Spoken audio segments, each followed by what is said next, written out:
नमस्ते छात्रों, आप सभी का मेरे इस नए वीडियो में हार्दिक स्वागत। आज हम इस वीडियो में इकाई दूसरी पाठ तीसरा लकड़हारा और वन यह पाठ पढ़ने वाले हैं। इस पाठ के लेखक है अरविंद भटनागर। अरविंद भटनागर जी एकांकिकाकार के रूप में प्रसिद्ध है। पर्यावरण परिरक्षण के लिए वृक्षारोपण एवं वृक्ष संवर्धन की आवश्यकता पर हमेशा इन्होंने बल दिया है। प्रस्तुत एकांकिका में लेखक ने मेहनत, ईमानदारी एवं छोटे परिवार का महत्व समझाया है।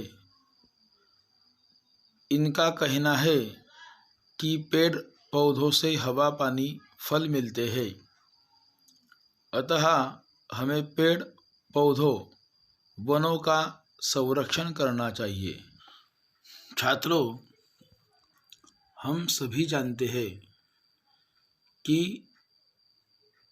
निसर्ग के बिना हम जीवन नहीं जी सकते। निसर्ग में जो पेड़ पौधे, जीव जंतु, प्राणी मात्रा है, इनका सभी का एक अलग महत्व है।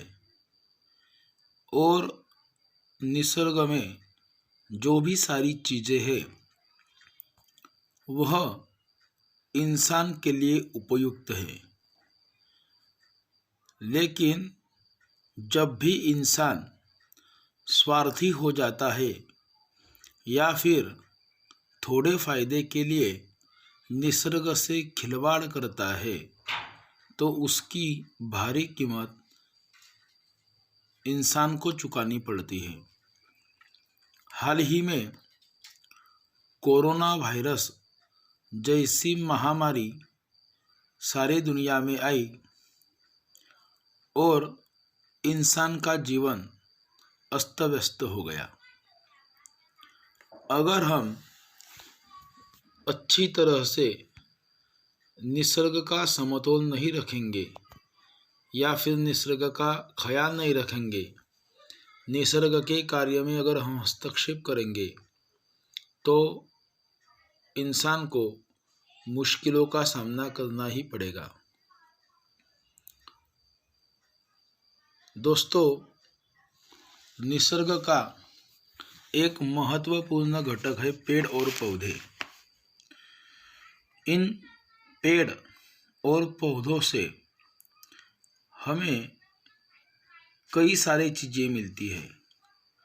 सबसे पहले तो हमें जीवन जीने के लिए जो ऑक्सीजन चाहिए रहता है वह ऑक्सीजन इन पेड़ और पौधों से ही हमें मिलता है। तरह तरह के फल, फूल, लकड़ी, यह सारी चीज़ें हमें पेड़ पौधों से मिलती है। इतना ही नहीं तो कई सारी दवाइयाँ इन पेड़ पौधों से ही मिलती है। आयुर्वेदिक दवाइयाँ कई हद तक इन पेड़ पौधों से तैयार की जाती है। हमारे जीवन में पेड़ और पौधों का बहुत ही महत्व है, अनन्य साधारण महत्व है। अगर हम निजी फायदे के लिए पेड़ काटेंगे तो इंसान को जीवन जीना कठिन हो जाएगा। यही इस पाठ से समझाया गया है। और दूसरी बात, हमारा जो कुटुंब है उसमें अगर कम सदस्य रहते हैं, मतलब हमारा कुटुंब अगर छोटा रहता है तो हम सुखी हो सकते हैं। अगर हम कुटुंब बढ़ाते हैं या फिर कुटुंब में ज़्यादा सदस्य रहते हैं तो थोड़ी समस्याओं का हमें सामना करना पड़ता है। जैसे कि जिस घर में 7-8 बच्चे हैं, उस घर में अगर 1 किलो सेब लेके आए तो हर एक के हिस्से में बहुत कम हिस्सा जाएगा। और इसके बदले में अगर जिस घर में माता पिता के साथ 2 बच्चे हैं, वहीं पर 1 किलो सेब सबके हिस्से पे कम से कम 2 या 3 आएंगे। इसी तरह जैसे हमारी पुरखों की जमीन है, उसके भी बंटवारे होते रहते हैं। समझ लो एक इंसान है, उसके 2 बच्चे हैं, तो उसके पास 5 एकड़ ज़मीन है, उसके 2 हिस्से हो जाएंगे, 2.5 एकड़ हो जाएगा। उनको आगे 2 बच्चे होंगे, उससे भी कम ज़मीन होगी। इस कारण जैसे ही ज़मीन घटती है तो उस ज़मीन में हम यंत्र और आधुनिक तरीके से वह खेती नहीं कर पाएंगे और उस खेती का उत्पन्न कम होता जाएगा। इसलिए कहते हैं छोटा कुटुंब सुखी कुटुंब। इसका भी महत्व इस पाठ में बताया गया है। तो चलो आज हम यह पाठ पढ़ते हैं। इस एकांकिका में 4 पात्र है। एक है लकड़हारा। लकड़हारा मतलब लकड़ी काटने वाला। दूसरा है एक ग्रामीण व्यक्ति जो भगवान के रूप में है। तीसरा है लकड़हारे की पत्नी। और 4 नंबर है एक हरा भरा पेड़। एकांकिका में पहला दृश्य दिखाया जाता है। एक लकड़हारा टहलता हुआ मंच पर आता है। लकड़हारे के हाथ में कुल्हाड़ी है। वह पेड़ के पास आकर रुक जाता है। लकड़हारा पेड़ को देखकर कहता है, चलो आज इसी पेड़ को काटे, इससे आज की रोटी का इंतजाम हो जाएगा। पेड़ की डाल काटने के लिए कुल्हाड़ी चलाता है, पर कुल्हाड़ी हाथ से छूटकर नदी में गिर जाती है। लकड़हारा चिंतित एवं दुखी स्वर में, हे भगवान, मेरी कुल्हाड़ी, पानी गहरा है, तैरना नहीं आता, कैसे काटूंगा, क्या बेचूंगा, आज बच्चे क्या खाएंगे। इसी बीच भगवान ग्रामीण व्यक्ति का वेश धारण कर मंच पर आते हैं। ग्रामीण कहते हैं, बड़े दुखी लग रहे हो, क्या हुआ। लकड़हारा दुख भरे शब्दों में कहता है, क्या कहूँ भाई, अचानक मेरी कुल्हाड़ी नदी के गहरे पानी में गिर पड़ी, मेरा तो सब कुछ चला गया। ग्रामीण कहता है, हाँ भाई, तुम्हारा कहना तो ठीक है। लकड़हारा बोला, भाई तुम मेरी मदद कर सको तो बड़े उपकार होंगे। उपकार मतलब नेकी भलाई। ग्रामीण कहता है, ठीक है, तुम दुखी मत हो, मैं कोशिश करता हूँ। यह कहकर ग्रामीण नदी में कूदा और एक चांदी की कुल्हाड़ी निकालकर बाहर आया। अरे भाई, तुम कितने भाग्यवान हो, लो तुम्हारी चांदी की कुल्हाड़ी। भाग्यवान मतलब किस्मत वाला। लकड़हारा कहता है, नहीं भाई, यह कुल्हाड़ी मेरी नहीं है। ग्रामीण कहता है, ठीक है, एक बार और फिर कोशिश करता हूँ। नदी में फिर कूदता है और सोने की कुल्हाड़ी निकालकर बाहर आता है। लकड़हारा आश्चर्य से कहता है, क्या कुल्हाड़ी मिल गई भाई। ग्रामीण बोला, हाँ मिल गई, लो यह सोने की कुल्हाड़ी। लकड़हारा, नहीं भाई, मैं तो बहुत गरीब हूँ, यह सोने की कुल्हाड़ी तो मेरी है ही नहीं। दुखी होकर, खैर जाने दो भाई, तुमने मेरे लिए बहुत कष्ट उठाए। ग्रामीण कहता है, नहीं भाई नहीं, इसमें कष्ट की क्या बात है। मुसीबत के समय एक दूसरे के काम आना तो हमारा धर्म है। मैं एक बार फिर कोशिश करता हूँ। ग्रामीण नदी में कूदता है, लोहे की कुल्हाड़ी निकालता है। ग्रामीण कहता है, लो भाई, इस बार तो यह लोहा ही हाथ लगा है। लकड़हारा कहता है, तुम्हारा यह उपकार मैं जीवन भर नहीं भूलूंगा।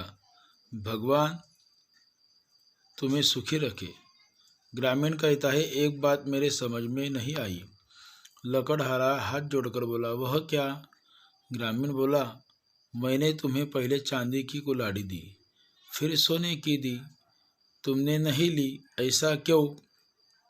लकड़हारा कहता है, दूसरे की चीज जो अपनी कहना ठीक नहीं है। मेहनत और ईमानदारी से मुझे जो भी मिलता है वही मेरा धन है। ग्रामीण चला जाता है और भगवान के रूप में मंच पर फिर से आता है।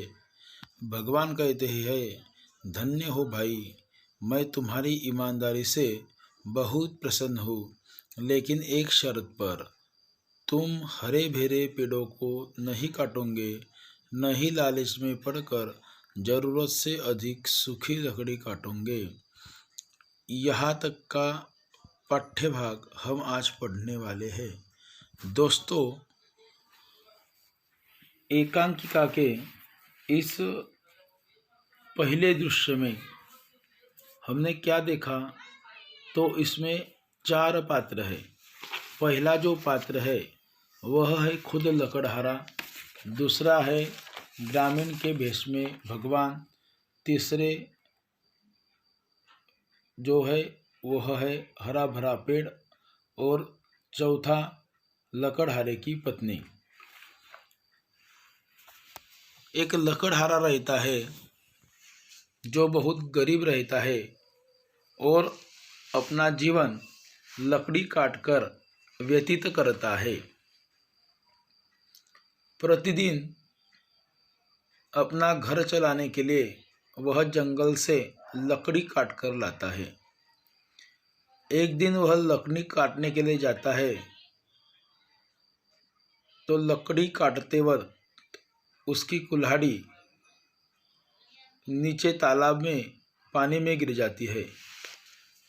वह पानी में नहीं तैर सकता, इसलिए वह कुल्हाड़ी निकालने में असमर्थ रहता है।